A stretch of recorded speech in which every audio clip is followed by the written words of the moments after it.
Hello students, आज हम पढ़ेंगे स्क्विल ड्रग पढ़ेंगे फार्माकोग्नोसी में। ठीक, और ये जो होती है ये मिससेलेनियस के अंदर आती है। और आज हम इसमें स्क्विल जो प्लांट होता है इसके बारे में पढ़ेंगे। और इसमें जो आज हम डिस्कस करेंगे इसके types of squill, synonyms, biological source, geographical source, organoleptic evaluation, chemical constituents, identification test and use. इतनी चीज़ें आज हम इसमें डिस्कस करेंगे। तो स्किल जो प्लांट होता है ये जो होता है ये 2 टाइप्स के होते हैं। There are 2 types. फर्स्ट होता है हमारा पहला जो होता है वो होता है वाइट स्क्विल होता है। दूसरा होता है रेड स्क्विल। तो वाइट स्क्विल को जो हम लोग होता है वो इसको इंडियन स्क्विल भी कहा जाता है। वाइट स्क्विल को इंडियन स्क्विल भी कहा जाता है। और रेड स्क्विल जो होता है उसको यूरोपियन स्क्विल कहा जाता है। ये जो प्लांट होता है ये 2 जगह से इसका जो प्लांट ये जो ऑब्टेंड होता है ये 2 प्लांट से ऑब्टेंड होता है। पहला होता है वाइट स्क्विल को कहा जाता है इंडियन स्क्विल। और सेकेंड वन हमारा होता है रेड स्क्विल। तो रेड स्क्विल को कहा जाता है यूरोपियन स्क्विल। ठीक, तो ये इसके टाइप्स हो गए। पहली हेडिंग जो हमारी ये टाइप्स ऑफ स्क्विल, तो there are 2 types. First white squill, second red squill. अब आगे बढ़ते हैं सिनोनियम्स कि इसके सिनोनियम्स क्या होते हैं। तो the synonyms of squill is white squill, ठीक, और सिला। इसके जो सिनोनियम्स होते हैं वो 2 होते हैं। पहला होता है वाइट स्क्विल और सिला कह सकते हैं। उसके बाद नेक्स्ट हेडिंग है बायोलॉजिकल सोर्स। तो बायोलॉजिकल सोर्स कहाँ से ऑब्टेंड होता है? इसमें it consist of dried sliced scale of inner bulbs of urginea indica और यूर्जेनिया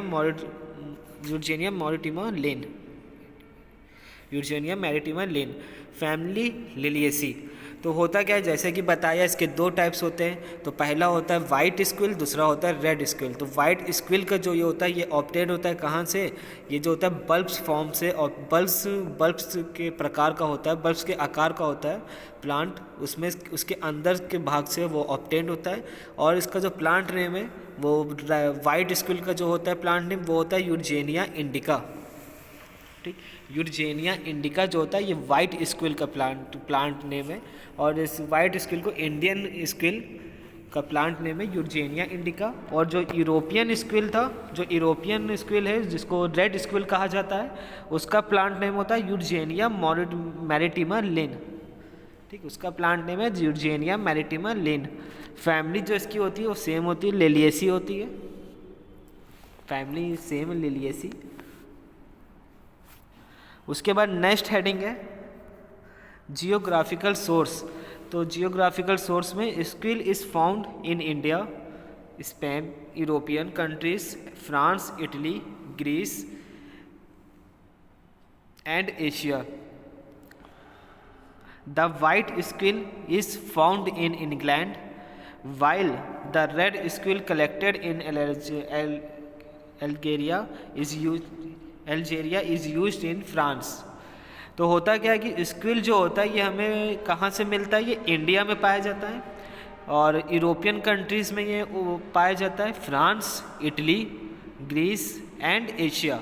यहाँ पे ये जो स्क्विल होता है, स्क्विल पौधा और प्लांट जो होता है वो यहाँ पे पाया जाता है। ठीक, उसके बाद द वाइट स्क्विल, जो वाइट स्क्विल होता है ये इंग्लैंड में पाया जाता है और जो रेड स्क्विल होता है वो फ्रांस में पाया जाता है। ठीक, जैसा कि इसमें वाइट स्क्विल जो होता है, ये जो होता है वाइट स्क्विल वो जो होता है हमें ये इंग्लैंड में मौजूद होता है एंड इंग्लैंड से ये प्राप्त होता है। और जो रेड स्क्विल होता है collected in Algeria is used in France. तो ये जो होता है ये अल्जीरिया और इसका उपयोग जो होता है वो फ्रांस में होता है रेड स्क्विल का। उसके बाद नेक्स्ट हेडिंग है ऑर्गेनोलेप्टिक इवैल्यूएशन। तो फर्स्ट है हमारा white squill urginea indica. White squill को इंडियन स्क्विल भी कहा जाता है। तो वाइट स्क्विल के बारे में जानते हैं। तो इसका कलर क्या होता है? येलोइश वाइट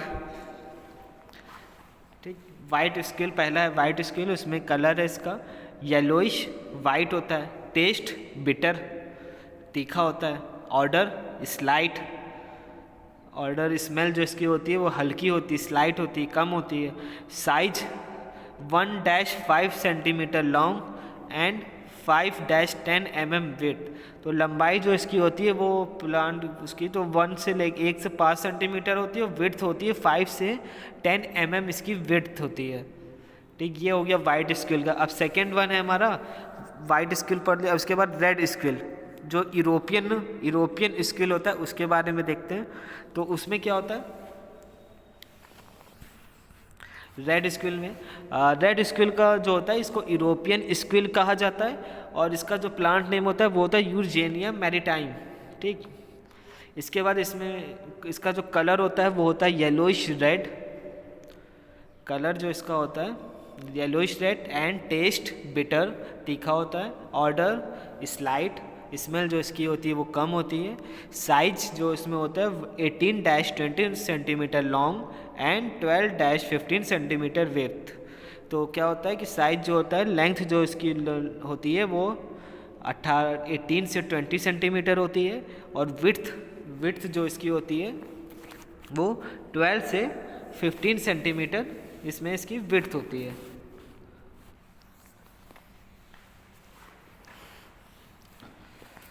उसके बाद नेक्स्ट हेडिंग है केमिकल कॉन्स्टिट्यूएंट्स। केमिकल कॉन्स्टिट्यूएंट्स में कौन कौन से केमिकल, इसमें पहला होता है वाइट स्क्विल। जैसे कि वाइट स्क्विल के बारे में पढ़ेंगे पहले इंडियन स्क्विल के, तो उसमें इंडियन स्क्विल में हमारे कौन कौन से केमिकल मौजूद होते हैं। तो पहला पॉइंट है the major chemical constituents in white squill are cardiac glycoside scillarin A and scillarin B. तो इसमें जो होते हैं इसके जो मेन केमिकल जैसे कि जो मुख्य केमिकल इसमें मौजूद होते हैं वो कौन कौन से होते हैं, वो कार्डियक ग्लाइकोसाइड होते हैं। कौन कौन से होते हैं, सिलेरिन ए होता है एंड सिलेरिन बी होता है। दो केमिकल इसमें मेन होते हैं, पहला होता है सिलेरिन ए एंड सिलेरिन बी।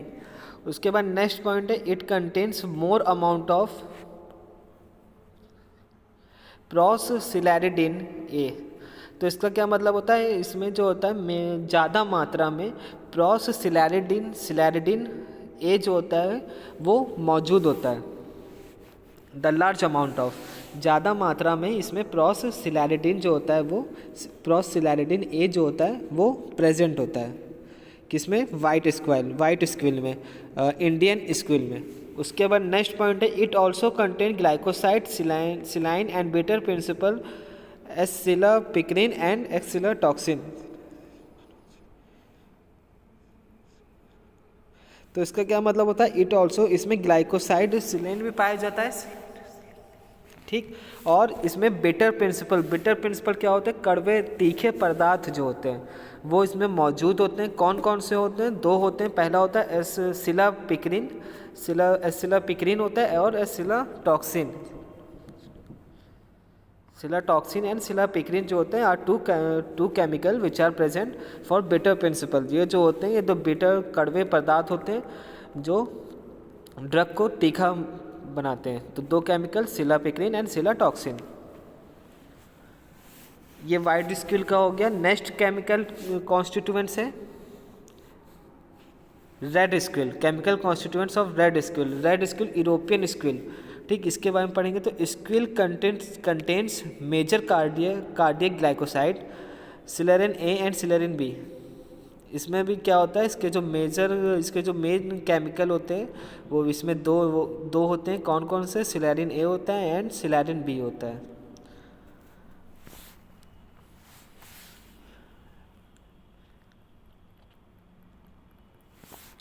ठीक, उसके बाद नेक्स्ट पॉइंट है it contains crystalline diglycoside scillarin A which is the major constituents. तो इसमें क्या होता है, ये जो होता है क्रिस्टलाइन डाइग्लाइकोसाइड होता है। जो सिलेरिन ए जो होता है वो मेजर कॉन्स्टिट्यूएंट्स होता है और ये जो होता है ये क्रिस्टलाइन होता है और डाइग्लाइकोसाइड होता है। Next point it also contain about 4-10% of mucilage and bundles of acicular crystal of calcium oxalate. इसका क्या मतलब होता है कि इसमें रेड स्क्विल में 4 से लेकर 10% इसमें म्यूसिलेज प्रेजेंट होता है। ठीक, इस पॉइंट में होता क्या है कि रेड स्क्विल में, यूरोपियन स्क्विल में 4-10% ऑफ म्यूसिलेज आर प्रेजेंट। इसमें 4 से लेकर 10% म्यूसिलेज जो होता है वो प्रेजेंट होता है, और बंडल्स ऑफ एसेक्युलर क्रिस्टल, और इसमें कैल्शियम ऑक्सलेट जो होता है वो मौजूद होता है।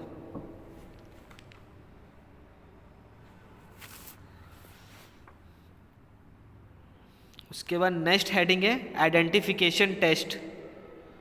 आइडेंटिफिकेशन टेस्ट में फर्स्ट टेस्ट होता है the mucilage of Indian squill develop red stain with coralline soda and reddish purple colour with iodine water. इसका क्या मतलब होता है कि द म्यूसिलेज जो इंडियन स्क्विल होता है उसमें जो होता है डेवलप होता है रेड स्टेन, ठीक है, लाल कलर का स्टेन जो होता है वो मौजूद होता है। किसकी मदद से? विथ कोरलिन सोडा के साथ। अगर कोरलिन सोडा के साथ जब रिएक्ट करवाते हैं म्यूसिलेज को, इंडियन स्क्विल को, तो वो रेड स्टेन जो होता है वो मौजूद होता है। उसके बाद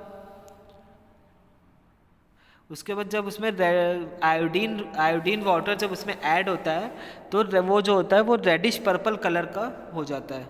then it converts into reddish purple colour, तो वो रेडिश पर्पल कलर का हो जाता है।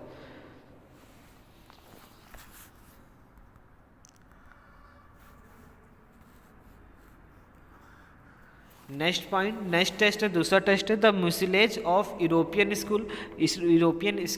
तो पहले वाला क्या था? पहले वाला इंडियन स्क्विल था, दूसरा वाला यूरोपियन स्क्विल पे अभी टेस्ट हो रहा है। द म्यूसिलेज होता है ऑफ यूरोपियन स्क्विल का does not develop colour with ruthenium red and iodine water. ये जो होता है but stains bright red with coralline soda. इसका क्या मतलब होता है कि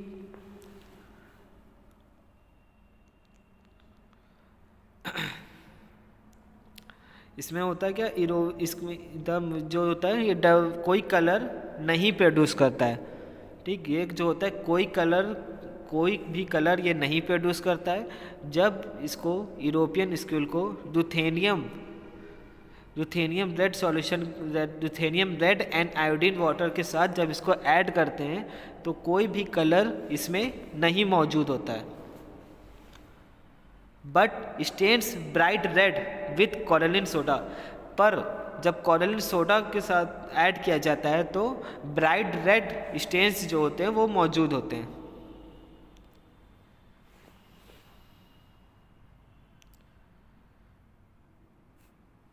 फिर नेक्स्ट हेडिंग है यूज ऑफ स्क्विल। इसके यूज क्या क्या होते हैं? तो इसमें पहला यूज्ड है it is used as a expectorant. इसका जो उपयोग होता है एज अ एक्सपेक्टोरेंट के रूप में किया जाता है। ठीक, it is used as a expectorant. इसका जो उपयोग होता है एज अ एक्सपेक्टोरेंट के रूप में किया जाता है। एक्सपेक्टोरेंट जो होता है कफ जो जम जाता है, कफ जो होता है उसमें का जो होता है उसमें इसका उपयोग होता है। कफ हो गया, जैसे जुकाम, सर्दी, इसमें। फिर नेक्स्ट पॉइंट है it is used in diuretic properties. तो डायरेटिक इसका जो उपयोग होता है एज अ डायरेटिक के रूप में होता है। ठीक है, स्क्विल्स का जो यूज्ड होता है वो एज अ डायरेटिक के रूप में किया जाता है। फिर नेक्स्ट पॉइंट है it is used as a expectorant. पहला होता है एक्सपेक्टोरेंट के रूप में। सेकेंड डायरेटिक प्रॉपर्टीज़, इसका जो उपयोग होता है एज अ डायरेटिक्स के यूज्ड एजेंट के रूप में किया जाता है। नेक्स्ट पॉइंट है it is used in heart disease और हार्ट फेलियर। इसमें जो होता है the CHF congestive heart failure जो होता है क्या, हार्ट अटैक जो हो जाता है, हार्ट अटैक आ जाता है, या इसमें भी हार्ट डिजीज़ कोई हो जाती है, उसमें भी इस प्लांट का यूज़ होता है। इसका जो उपयोग होता है वो एज ए हार्ट डिजीज़ या CHF कॉन्जेस्टिव हार्ट फेलियर की डिजीज़ में भी इसका उपयोग होता है। नेक्स्ट पॉइंट है it is used in asthma and whooping cough. इसका जो उपयोग होता है वो एज अ अस्थमा के जो पेशेंट होते हैं उसमें भी इसका यूज्ड होता है। अस्थमा में इसका उपयोग होता है। और वूपिंग कफ जो होती है, डिजीज़ होती है एक वूपिंग कफ, काली खांसी कहते हैं हिंदी में इसको, और ये जो होती है ज़्यादातर बच्चों में पाई जाती है। ठीक, वूपिंग कफ डिजीज़ जो होती है, वूपिंग कफ और अस्थमा में इसका उपयोग होता है। वूपिंग कफ जो होती है इसको हिंदी में काली खांसी के नाम से काली खांसी कहा जाता है। और ये जो डिजीज़ होती है वूपिंग कफ, ये जो होती है न्यू बॉर्न बेबी में, ज़्यादातर ये न्यू बॉर्न बेबी में पाई जाती है। ठीक, उसमें इसका स्क्विल्स का इसमें उपयोग होता है। ठीक, नेक्स्ट पॉइंट है squill is used in the treatment of inflamed mucous membrane. इसका जो यूज्ड होता है वो ट्रीटमेंट उपचार करने के लिए होता है। इस चीज़ का म्यूकस मेम्ब्रेन, जो मेम्ब्रेन होती है हमारी म्यूकस की, उस पर इन्फ्लामेशन अगर हो जाता है, कोई सूजन आ जाती है, तो उसको कम करने के लिए भी एज अ स्क्विल का जो होता है, स्क्विल का यूज्ड किया जाता है, उपयोग होता है। जो म्यूकस मेम्ब्रेन के ऊपर जो अगर सूजन आ जाती है उसको कम करने के लिए इसका उपयोग होता है। नेक्स्ट पॉइंट है it is used in flavouring agent. इसका जो उपयोग होता है वो एज अ फ्लेवरिंग एजेंट के रूप में किया जाता है। जैसे कोई फॉर्मुलेशन, कोई प्रिपरेशन कर रहे हैं, कोई सिरप बना रहे हैं, तो एज अ फ्लेवर देने के लिए उस सिरप में इसका उपयोग होता है। इसका जो उपयोग होता है एज अ फ्लेवर, किसी भी सब्सटेंस, किसी भी जो चीज़ प्रिपेयर्ड हो रही है, मैन्युफैक्चर हो रही है, उसमें एज अ फ्लेवर देने के लिए इसका उपयोग किया जाता है। नेक्स्ट पॉइंट है it is used in antiseptic. इसका जो उपयोग होता है वो एज अ एंटीसेप्टिक जो होते हैं, जो कोई इन्फेक्शन हो जाता है जैसे स्किन पे वुंड कट जाने से या घाव से, तो एज अ एंटीसेप्टिक के रूप में भी इसका उपयोग होता है।